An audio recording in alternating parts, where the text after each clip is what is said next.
रमानाथ को कलकत्ता आए 2 महीने के ऊपर हो गए हैं। वह अभी तक देवीदीन के घर पड़ा हुआ है। उसे हमेशा यही धुन सवार रहती है कि रुपये कहाँ से आवें। तरह तरह के मंसूबे बांधाता है, भांति भांति की कल्पनाएं करता है, पर घर से बाहर नहीं निकलता। हाँ, जब खूब अंधेरा हो जाता है तो वह एक बार मोहल्ले के वाचनालय में जरूर जाता है। अपने नगर और प्रांत के समाचारों के लिए उसका मन सदैव उत्सुक रहता है। उसने वह नोटिस देखी जो दयानाथ ने पत्रों में छपवाई थी, पर उस पर विश्वास न आया। कौन जाने, पुलिस ने उसे गिरफ्तार करने के लिए माया रची हो, रुपये भला किसने चुकाए होंगे? असंभव। एक दिन उसी पत्र में रमानाथ को जालपा का एक खत छपा मिला। जालपा ने आग्रह और याचना से भरे हुए शब्दों में उसे घर लौट आने की प्रेरणा की थी।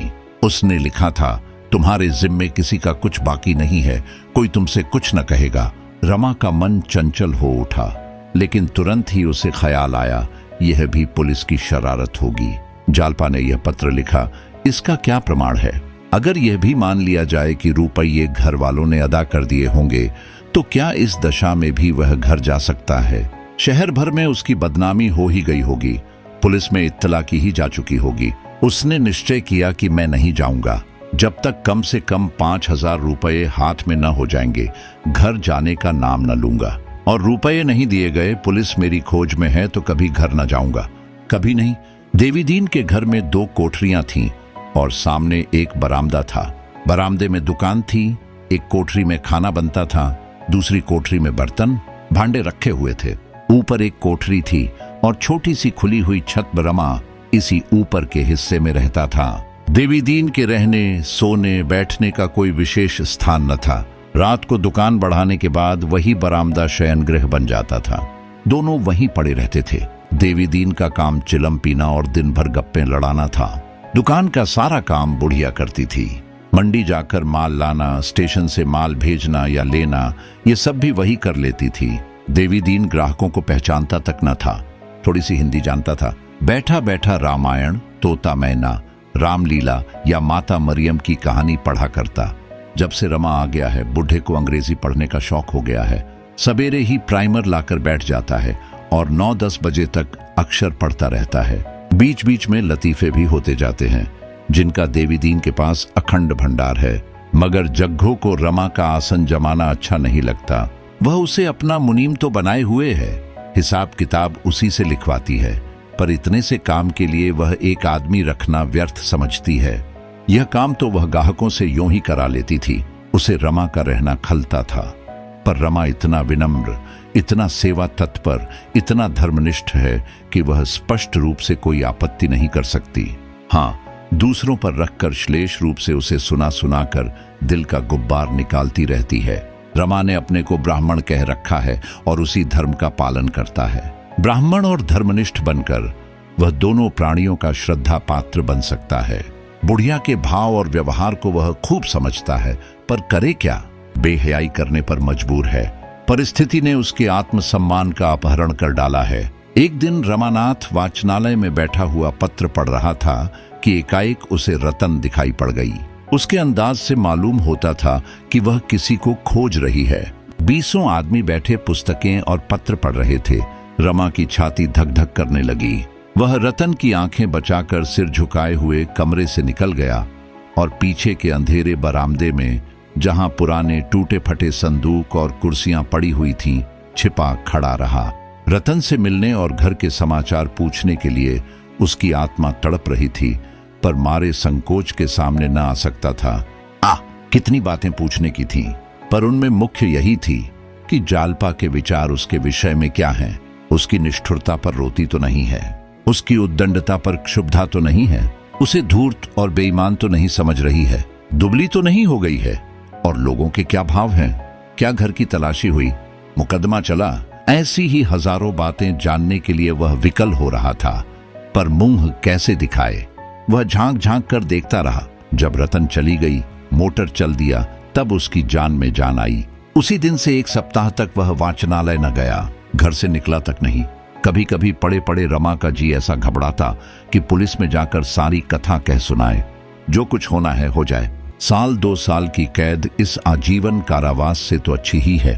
फिर वह नए सिरे से जीवन, संग्राम में प्रवेश करेगा, हाथ पांव बचाकर काम करेगा, अपनी चादर के बाहर जौ भर भी पांव न फैलाएगा, लेकिन एक ही क्षण में हिम्मत टूट जाती। इस प्रकार 2 महीने और बीत गए। पूस का महीना आया। रमा के पास जाड़ों का कोई कपड़ा न था। घर से तो वह कोई चीज लाया ही न था, यहां भी कोई चीज बनवा न सका था। अब तक तो उसने धोती ओढ़कर किसी तरह रातें काटी, पर पूस के कड़क डाते जाड़े लिहाफ या कंबल के बगैर कैसे कटते। बेचारा रात भर गठरी बना पड़ा रहता। जब बहुत सर्दी लगती तो बिछावन ओढ़ लेता। देवी दीन ने उसे एक पुरानी दरी बिछाने को दे दी थी। उसके घर में शायद यही सबसे अच्छा बिछावन था। इस श्रेणी के लोग चाहे 10,000 के गहने पहन लें, शादी ब्याह में 10,000 खर्च कर दें, पर बिछावन गूद डाही रखेंगे। इस सड़ी हुई दरी से जाड़ा भला क्या जाता, पर कुछ न होने से अच्छा ही था। रमा संकोचवश देवी दीन से कुछ कह न सकता था, और देवी दीन भी शायद इतना बड़ा खर्च न उठाना चाहता था, या संभव है इधर उसकी निगाह ही न जाती हो। जब दिन ढलने लगता तो रमा रात के कष्ट की कल्पना से भयभीत हो उठता था, मानो काली बला दौड़ती चली आती हो। रात को बार बार खिड़की खोलकर देखता कि सवेरा होने में कितनी कसर है। एक दिन शाम को वह वाचनालय जा रहा था कि उसने देखा एक बड़ी कोठी के सामने हजारों कंगले जमा हैं। उसने सोचा, यह क्या बात है, क्यों इतने आदमी जमा हैं? भीड़ के अंदर घुसकर देखा तो मालूम हुआ सेठ जी कंबलों का दान कर रहे हैं। कंबल बहुत घटिया थे, पतले और हल्द, पर जनता एक पर एक टूटी पड़ती थी। रमा के मन में आया, एक कंबल ले लूं, यहां मुझे कौन जानता है, अगर कोई जान भी जाए तो क्या हरज। गरीब ब्राह्मण अगर दान का अधिकारी नहीं तो और कौन है। लेकिन एक ही क्षण में उसका आत्मसम्मान जाग उठा। वह कुछ देर वहां खड़ा ताकता रहा, फिर आगे बढ़ा। उसके माथे पर तिलक देखकर मुनीम जी ने समझ लिया, यह ब्राह्मण है। इतने सारे कंगलों में ब्राह्मणों की संख्या बहुत कम थी। ब्राह्मणों को दान देने का पुण्य कुछ और ही है। मुनीम मन में प्रसन्न था कि एक ब्राह्मण देवता दिखाई तो दिए। इसलिए जब उसने रमा को जाते देखा तो बोला, पंडित जी कहाँ चले, कंबल तो लेते जाइए। रमा मारे संकोच के गड़ गया। उसके मुंह से केवल इतना ही निकला, मुझे इच्छा नहीं है। यह कहकर वह फिर बढ़ा। मुनीम जी ने समझा, शायद कंबल घटिया देखकर देवता जी चले जा रहे हैं। ऐसे आत्मसम्मान वाले देवता उसे अपने जीवन में शायद कभी मिले ही न थे। कोई दूसरा ब्राह्मण होता, 2-4 चिकनी चुपड़ी बातें करता और अच्छे कंबल मांगता। ये देवता बिना कुछ कहे निर्व्याज भाव से चले जा रहे हैं तो अवश्य कोई त्यागी जीव हैं। उसने लपक कर रमा का हाथ पकड़ लिया और बोला, आओ तो महाराज, आपके लिए चोखा कंबल रखा है। यह तो कंगलों के लिए है। रमा ने देखा कि बिना मांगे एक चीज मिल रही है, जबरदस्ती गले लगाई जा रही है, तो वह 2 बार और नहीं करके मुनीम के साथ अंदर चला गया। मुनीम ने उसे कोठी में ले जाकर तख्त पर बैठाया और एक अच्छा सा दबीज कंबल भेंट किया। रमा की संतोष वृत्ति का उस पर इतना प्रभाव पड़ा कि उसने 5 रुपये दक्षिणा भी देना चाहा, किंतु रमा ने उसे लेने से साफ इनकार कर दिया। जन्म जन्मांतर की संचित मर्यादा कंबल लेकर ही आहत हो उठी थी। दक्षिणा के लिए हाथ फैलाना उसके लिए असंभव हो गया।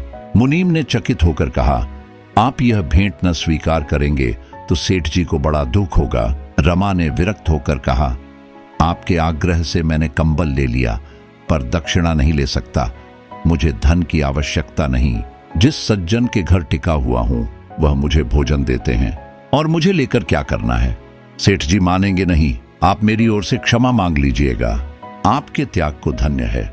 ऐसे ही ब्राह्मणों से धर्म की मर्यादा बनी हुई है। कुछ देर बैठिए तो सेठ जी आते होंगे, आपके दर्शन पाकर बहुत प्रसन्न होंगे। ब्राह्मणों के परम भक्त हैं और त्रिकाल संध्या वंदन करते हैं महाराज। 3 बजे रात को गंगा तट पर पहुंच जाते हैं और वहां से आकर पूजा पर बैठ जाते हैं। 10 बजे भागवत का पारायण करते हैं, भोजन पाते हैं, तब कोठी में आते हैं। 3-4 बजे फिर संध्या करने चले जाते हैं। 8 बजे थोड़ी देर के लिए फिर आते हैं। 9 बजे ठाकुर द्वारे में कीर्तन सुनते हैं और फिर संध्या करके भोजन पाते हैं। थोड़ी देर में आते ही होंगे। आप कुछ देर बैठें तो बड़ा अच्छा हो। आपका स्थान कहाँ है?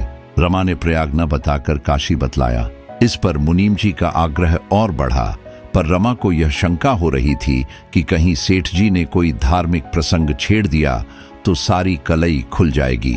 किसी दूसरे दिन आने का वचन देकर उसने पिंड छुड़ाया। 9 बजे वह वाचनालय से लौटा तो डर रहा था कि कहीं देवी दीन ने कंबल देखकर पूछा, कहां से लाए? तो क्या जवाब दूंगा? कोई बहाना कर दूंगा, कह दूंगा एक पहचान की दुकान से उधार लाया हूं।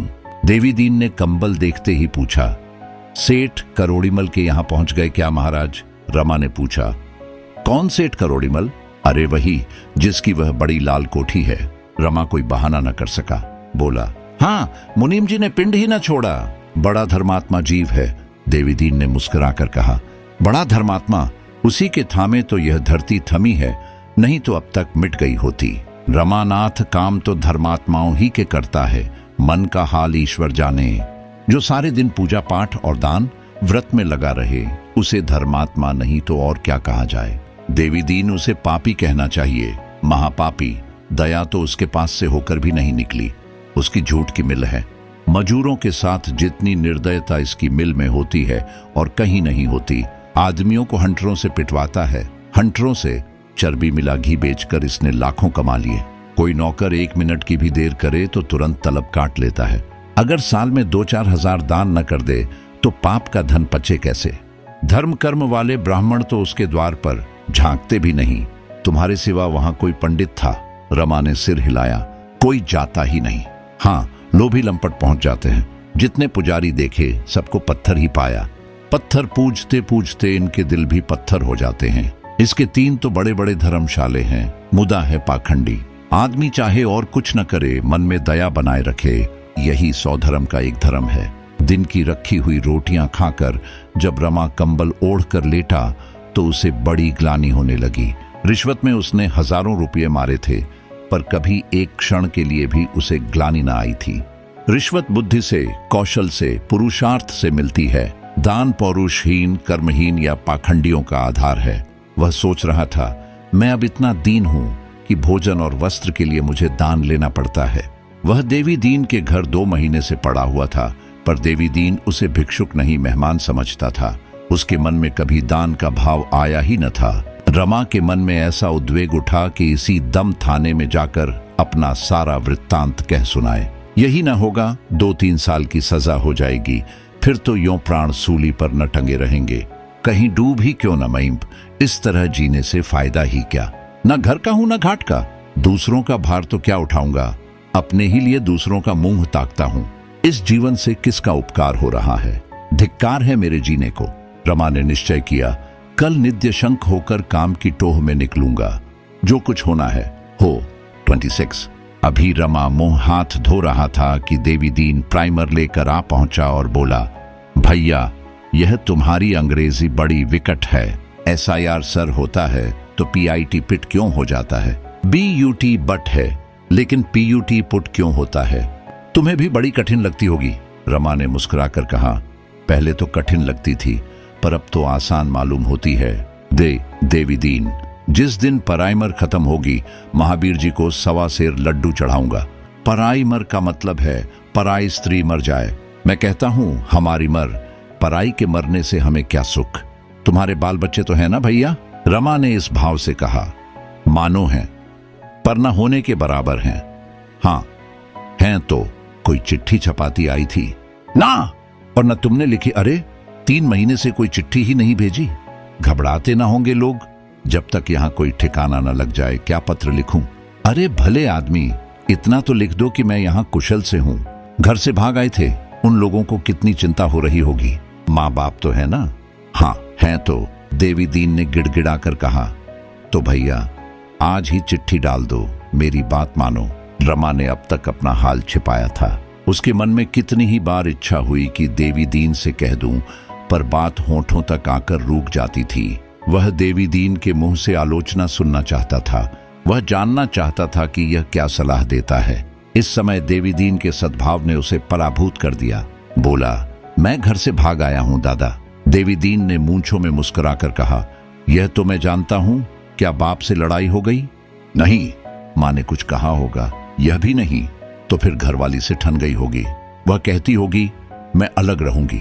तुम कहते होगे मैं अपने माँ बाप से अलग न रहूंगा। या गहने के लिए जिद करती होगी, नाक में दम कर दिया होगा। क्यों? रमा ने लज्जित होकर कहा, कुछ ऐसी बात थी दादा? वह तो गहनों की बहुत इच्छुक न थी, लेकिन पा जाती थी तो प्रसन्न हो जाती थी, और मैं प्रेम की तरंग में आगा पीछा कुछ न सोचता था। देवीदीन के मुंह से मानो आप ही आप निकल आया, सरकारी रकम तो नहीं उड़ा दी। रमा को रोमांच हो आया, छाती धक से हो गई। वह सरकारी रकम की बात उससे छिपाना चाहता था। देवीदीन के इस प्रश्न ने मानो उस पर छापा मार दिया। वह कुशल सैनिक की भांति अपनी सेना को घाटियों से जासूसों की आंख बचाकर निकाल ले जाना चाहता था, पर इस छापे ने उसकी सेना को अस्त व्यस्त कर दिया। उसके चेहरे का रंग उड़ गया। वह एकाएक कुछ निश्चय न कर सका कि इसका क्या जवाब दूं। देवीदीन ने उसके मन का भाव भांप कर कहा, प्रेम बड़ा बेढब होता है भैया, बड़े बड़े चूक जाते हैं। तुम तो अभी लंके हो, गबन के हजारों मुकदमे हर साल होते हैं। तहकीकात की जाए तो सबका कारण एक ही होगा घना। 10-20 वारदात तो मैं आंखों देख चुका हूं। यह रोग ही ऐसा है। औरत मुंह से तो यही कहे जाती है कि यह क्यों लाए, वह क्यों लाए, रुपए कहां से आवेंगे, लेकिन उसका मन आनंद से नाचने लगता है। यहीं एक डाक बाबू रहते थे। बेचारे ने छुरी से गला काट लिया। एक दूसरे मियां साहब को मैं जानता हूं, जिनको 5 साल की सजा हो गई, जेहल में मर गए।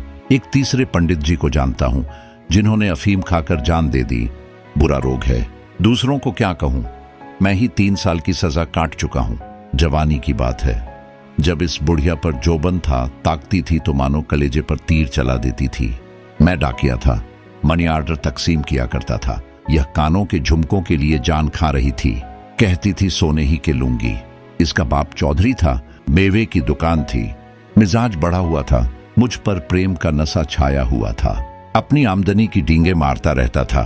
कभी फूल के हार लाता, कभी मिठाई, कभी अतर फुलेलब शहर का हल्का था। जमाना अच्छा था। दुकानदारों से जो चीज मांग लेता मिल जाती थी। आखिर मैंने एक मनी ऑर्डर पर झूठे दस्तखत बनाकर रुपये उड़ा लिए। कुल 30 रुपये थे। झुमके लाकर इसे दिए। इतनी खुश हुई कि कुछ न पूछो। लेकिन एक ही महीने में चोरी पकड़ ली गई। 3 साल की सजा हो गई। सज्जा काटकर निकला तो यहां भाग आया। फिर कभी घर नहीं गया। यह मुंह कैसे दिखाता? हाँ, घर पत्र भेज दिया। बुढ़िया खबर पाते ही चली आई। ये सब कुछ हुआ, मगर गहनों से उसका पेट नहीं भरा। जब देखो कुछ न कुछ बनता ही रहता है। एक चीज आज बनवाई, कल उसी को टुड़वाकर कोई दूसरी चीज बनवाई। यही तार चला जाता है। एक सोनार मिल गया है, मजूरी में साफ भाजी ले जाता है। मेरी तो सलाह है, घर पर एक खत लिख दो, लेकिन पुलिस तो तुम्हारी टोह में होगी। कहीं पता मिल गया तो काम बिगड़ जाएगा। मैं न किसी से एक खत लिखाकर भेज दूं? रमा ने आग्रहपूर्वक कहा। नहीं दादा, दया करो, अनर्थ हो जाएगा। पुलिस से ज्यादा तो मुझे घर वालों का भय है। देवीदीन घर वाले खबर पाते ही आ जाएंगे। यह चर्चा ही ना उठेगी। उनकी कोई चिंता नहीं। डर पुलिसी का है। रमानाथ, मैं सज्जा से बिल्कुल नहीं डरता। तुमसे कहा नहीं। एक दिन मुझे वाचनालय में जान पहचान की एक स्त्री दिखाई दी। हमारे घर बहुत आती जाती थी। मेरी स्त्री से बड़ी मित्रता थी। एक बड़े वकील की पत्नी है। उसे देखते ही मेरी नानी मर गई। ऐसा सिटपिटा गया कि उसकी ओर ताकने की हिम्मत न पड़ी। चुपके से उठकर पीछे के बरामदे में जा छिपा। अगर उस वक्त उससे 2-4 बातें कर लेता तो घर का सारा समाचार मालूम हो जाता, और मुझे यह विश्वास है कि वह इस मुलाकात की किसी से चर्चा भी न करती, मेरी पत्नी से भी न कहती। लेकिन मेरी हिम्मत ही न पड़ी। अब अगर मिलना भी चाहूं तो नहीं मिल सकता। उसका पता ठिकाना कुछ भी तो नहीं मालूम। देवीदीन तो फिर उसी को क्यों नहीं एक चिट्ठी लिखते? रमानाथ, चिट्ठी तो मुझसे न लिखी जाएगी। देवीदीन, तो कब तक चिट्ठी न लिखोगे? रमानाथ, देखा चाहिए। देवीदीन, पुलिस तुम्हारी टोह में होगी।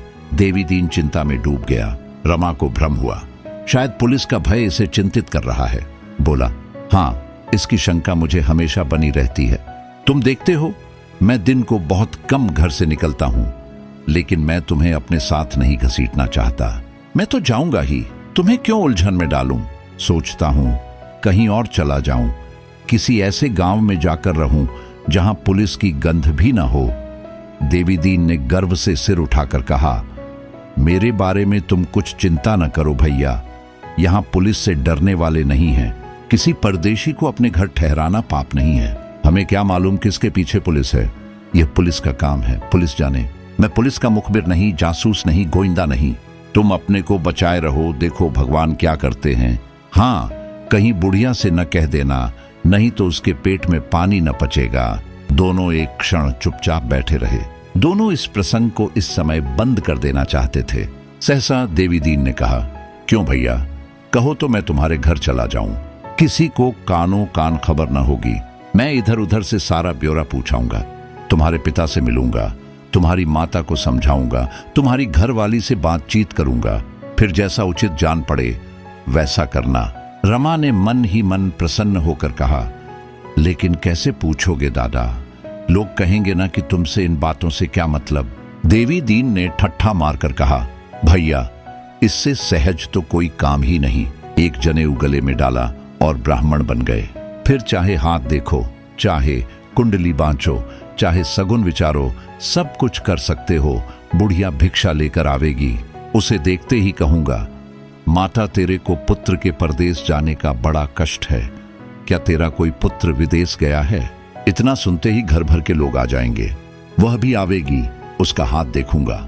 इन बातों में मैं पक्का हूं भैया, तुम निश्चिंत रहो, कुछ कमा लाऊंगा, देख लेना।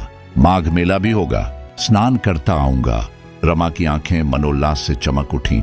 उसका मन मधुर कल्पनाओं के संसार में जा पहुंचा। जालपा उसी वक्त रतन के पास दौड़ी जाएगी। दोनों भांति भांति के प्रश्न करेंगी, क्यों बाबा, वह कहाँ गए हैं? अच्छी तरह है ना? कब तक घर आवेंगे? कभी बाल बच्चों की सुधि आती है उनको? वहां किसी कामिनी के माया जाल में तो नहीं फंस गए? दोनों शहर का नाम भी पूछेंगी। कहीं दादा ने सरकारी रुपये चुका दिए हों तो मजा आ जाए, तब एक ही चिंता रहेगी। देवी दीन बोला, तो है ना सलाह? रमानाथ, कहाँ जाएंगे दादा, कष्ट होगा। माघ का स्नान भी तो करूंगा, कष्ट के बिना कहीं पुण्य होता है। मैं तो कहता हूं तुम भी चलो, मैं वहां सब रंग ढंग देख लूंगा। अगर देखना कि मामला टिच्चन है तो चैन से घर चले जाना।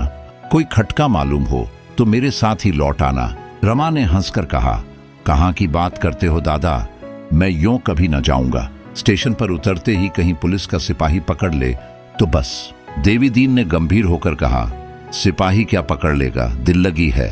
मुझसे कहो, मैं प्रयागराज के थाने में ले जाकर खड़ा कर दूं। अगर कोई तिरछी आंखों से भी देख ले तो मूंछ मुड़ा लूं। ऐसी बात भला, सैकड़ों खूनियों को जानता हूं जो यहां कलकत्ता में रहते हैं, पुलिस के अफसरों के साथ दावतें खाते हैं। पुलिस उन्हें जानती है, फिर भी उनका कुछ नहीं कर सकती। रुपये में बड़ा बल है भैया। रमा ने कुछ जवाब न दिया। उसके सामने यह नया प्रश्न आ खड़ा हुआ। जिन बातों को वह अनुभव न होने के कारण महाकष्ट साकेय समझता था, उन्हें इस बूढ़े ने निर्मूल कर दिया। और बूढ़ा शेखी बाजों में नहीं है, वह मुंह से जो कहता है उसे पूरा कर दिखाने की सामर्थ्य रखता है। उसने सोचा, तो क्या मैं सचमुच देवी दीन के साथ घर चला जाऊं? तो यहाँ कुछ रुपये मिल जाते तो नए सूट बनवा लेता, फिर शान से जाता। वह उस अवसर की कल्पना करने लगा जब वह नया सूट पहने हुए घर पहुंचेगा। उसे देखते ही गोपी और विश्वंभर दौड़ेंगे, भैया आए, भैया आए। दादा निकल आएंगे। अम्माओं को पहले विश्वास न आएगा, मगर जब दादा जाकर कहेंगे, हाँ आ तो गए, तब वह रोती हुई द्वार की ओर चलेंगी। उसी वक्त मैं पहुंचकर उनके पैरों पर फिर पड़ूंगा। जालपा वहां न आएगी, वो मान के बैठी रहेगी। रमा ने मन ही मन वह वाक्य भी सोच ली जो वह जालपा को मनाने के लिए कहेगा। शायद रुपये की चर्चा ही ना आए। इस विषय पर कुछ कहते हुए सभी को संकोच होगा। अपने प्रियजनों से जब कोई अपराध हो जाता है तो हम उघांग कर उसे दुखी नहीं करते, चाहते हैं कि उस बात का उसे ध्यान ही ना आए। उसके साथ ऐसा व्यवहार करते हैं कि उसे हमारी ओर से जरा भी भ्रम न हो, वह भूलकर भी यह न समझे कि मेरी अपकीर्ति हो रही है। देवी दीन ने पूछा, क्या सोच रहे हो, चलोगे ना? रमा ने दबी जबान से कहा, तुम्हारी इतनी दया है तो चलूंगा, मगर पहले तुम्हें मेरे घर जाकर पूरा पूरा समाचार लाना पड़ेगा। अगर मेरा मन न भरा तो मैं लौट आऊंगा। देवी दीन ने दृढ़ता से कहा, मंजूर। रमा ने संकोच से आंखें नीची करके कहा, एक बात और है। देवी दीन, क्या बात है? कहो। मुझे कुछ कपड़े बनवाने पड़ेंगे। बन जाएंगे, मैं घर पहुंचकर तुम्हारे रुपये दिला दूंगा, और मैं तुम्हारी गुरु दक्षिणा भी वहीं दे दूंगा। गुरु दक्षिणा भी मुझी को देनी पड़ेगी। मैंने तुम्हें 4 हरफ अंग्रेजी पढ़ा दिए, तुम्हारा इससे कोई उपकार ना होगा। तुमने मुझे पाठ पढ़ाए हैं, उन्हें मैं उम्र भर नहीं भूल सकता। मुंह पर बड़ाई करना खुशामद है, लेकिन दादा, माता पिता के बाद जितना प्रेम मुझे तुमसे है उतना और किसी से नहीं। तुमने ऐसे गाढ़े समय मेरी बांह पकड़ी जब मैं बीच धार में बहा जा रहा था। ईश्वर ही जाने अब तक मेरी क्या गति हुई होती, किस घाट लगा होता। देवी दीन ने चुहल से कहा, और जो कहीं तुम्हारे दादा ने मुझे घर में न घुसने दिया तो? रमा ने हंसकर कहा, दादा तुम्हें अपना बड़ा भाई समझेंगे, तुम्हारी इतनी खातिर करेंगे कि तुम ऊब जाओगे। जालपा तुम्हारे चरण धो धो पिएगी, तुम्हारी इतनी सेवा करेगी कि जवान हो जाओगे। देवी दीन ने हंसकर कहा, तब तो बुढ़िया डाह के मारे जल मरेगी। मानेगी नहीं, नहीं तो मेरा जी चाहता है कि हम दोनों यहां से अपना डेरा डंडा लेकर चलते और वहीं अपनी सिर की तानते। तुम लोगों के साथ जिंदगी के बाकी दिन आराम से कट जाते, मगर इस चुड़ैल से कलकत्ता न छोड़ा जाएगा। तो बात पक्की हो गई ना? हाँ, पक्की ही है। दुकान खुले तो चलें, कपड़े लावें, बाज ही सिलने को दे दें। देवी दीन के चले जाने के बाद रमा बड़ी देर तक आनंद कल्पनाओं में मग्न बैठा रहा। जिन भावनाओं को उसने कभी मन में आश्रय न दिया था, जिनकी गहराई और विस्तार और उद्वेग से वह इतना भयभीत था कि उनमें फिसल कर डूब जाने के भय से चंचल मन को उधर भटकने भी न देता था, उसी अथाह और अछोर कल्पना सागर में वह आज स्वच्छंद रूप से क्रीड़ा करने लगा। उसे अब एक नौका मिल गई थी, वह त्रिवेणी की सैर, वह अल्फ्रेड पार्क की बहार, वह खुसरो बाग का आनंद, वह मित्रों के जलसे, सब याद आ आकर हृदय को गुदगुदाने लगे। रमेश उसे देखते ही गले लिपट जाएंगे। मित्रगण पूछेंगे, कहाँ गए थे यार, खूब सैर की। रतन उसकी खबर पाते ही दौड़ी आएगी और पूछेगी, तुम कहाँ ठहरे थे बाबूजी? मैंने सारा कलकत्ता छान मारा। फिर जालपा की मान प्रतिमा सामने आ खड़ी हुई। सहसा देवी दीन ने आकर कहा, भैया 10 बज गए, चलो बाजार होते आवे। रमा ने चौंक कर पूछा, क्या 10 बज गए? देवी दीन, 10 नहीं 11 का अमल होगा। रमा चलने को तैयार हुआ, लेकिन द्वार तक आकर रुक गया। देवी दीन ने पूछा, क्यों खड़े कैसे हो गए? तुम ही चले जाओ, मैं जाकर क्या करूंगा? क्या डर रहे हो? नहीं, डर नहीं रहा हूं, मगर क्या फायदा, मैं अकेले जाकर क्या करूंगा? मुझे क्या मालूम तुम्हें कौन कपड़ा पसंद है, चलकर अपनी पसंद से ले लो, वहीं दर्जी को दे देंगे। तुम जैसा कपड़ा चाहे ले लेना, मुझे सब पसंद है। तुम्हें डर किस बात का है? पुलिस तुम्हारा कुछ नहीं करेगी, कोई तुम्हारी तरफ ताकेगा भी नहीं। मैं डर नहीं रहा हूं दादा, जाने की इच्छा नहीं है। डर नहीं रहे हो तो क्या कर रहे हो? कह रहा हूं कि कोई तुम्हें कुछ न कहेगा, इसका मेरा जिम्मा, मुदा तुम्हारी जान निकली जाती है। देवी दीन ने बहुत समझाया, आश्वासन दिया, पर रमा जाने पर राजी न हुआ। वह डरने से कितना ही इनकार करे, पर उसकी हिम्मत घर से बाहर निकलने की न पड़ती थी। वह सोचता था, अगर किसी सिपाही ने पकड़ लिया तो देवी दीन क्या कर लेगा? माना सिपाही से इसका परिचय भी हो तो यह आवश्यक नहीं कि वह सरकारी मामले में मौई का निर्वाह करे। यह मिकैत खुशामद करके रह जाएगा। जाएगी मेरे सिरप कहीं पकड़ा जाऊं तो प्रयाग के बदले जेल जाना पड़े। आखिर देवी दीन लाचार होकर अकेला ही गया। देवी दीन घंटे भर में लौटा तो देखा रमा छत पर टहल रहा है। बोला, कुछ खबर है? कै बज गए? 12 का अमल है। आज रोटी न बनाओगे क्या? घर जाने की खुशी में खाना पीना छोड़ दोगे? रमा ने झेप कर कहा, बना लूंगा दादा, जल्दी क्या है? ये देखो नमूने लाया हूं, इनमें जौन सा पसंद करो ले लूं।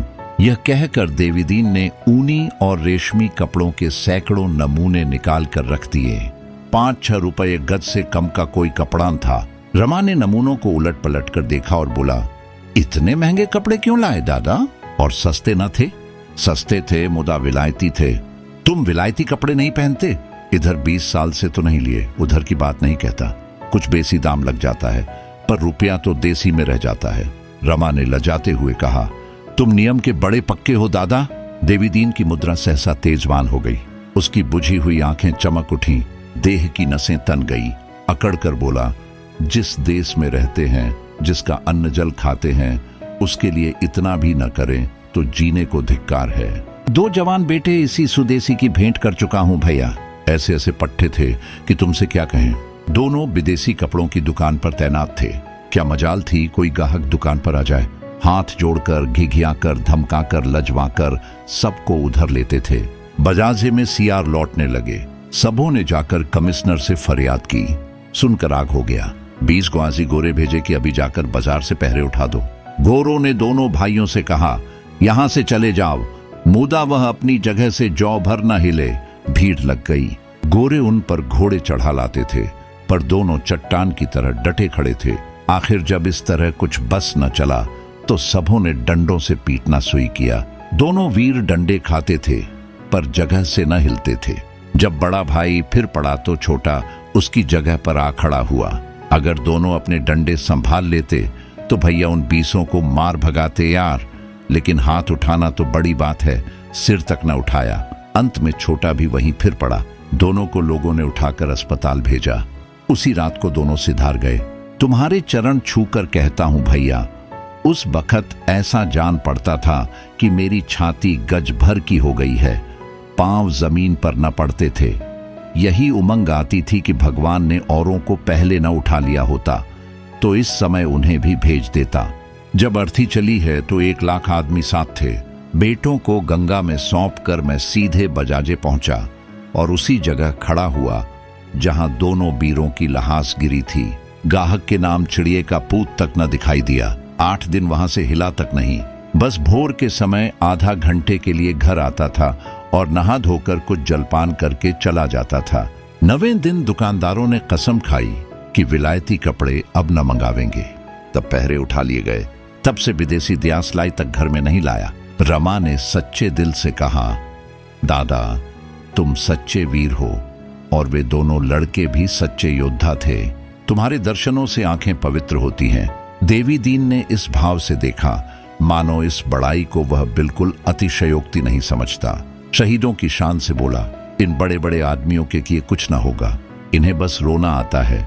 छोकरियों की भांति बिसूरने के सिवा इनसे और कुछ नहीं हो सकता। बड़े बड़े देशभक्तों को बिना बिलायती शराब के चैन नहीं आता। उनके घर में जाकर देखो तो एक भी देसी चीज ना मिलेगी। दिखाने को 10-20 कुर्ते गाढ़े के बनवा लिए, घर का और सब सामान बिलायती है। सबके सब भोग विलास में अंधे हो रहे हैं, छोटे भी और बड़े भी। उस पर दावा यह है कि देश का उद्धार करेंगे। अरे तुम क्या देश का उद्धार करोगे? पहले अपना उद्धार तो कर लो। गरीबों को लूट कर बिलायत का घर भरना तुम्हारा काम है। इसीलिए तुम्हारा इस देश में जन्म हुआ है।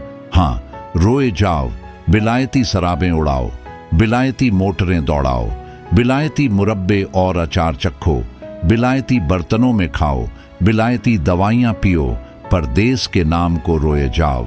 मुदा इस रोने से कुछ ना होगा। रोने से माँ दूध पिलाती है, शेर अपना शिकार नहीं छोड़ता। रो उसके सामने जिसमें दया और धर्म हो।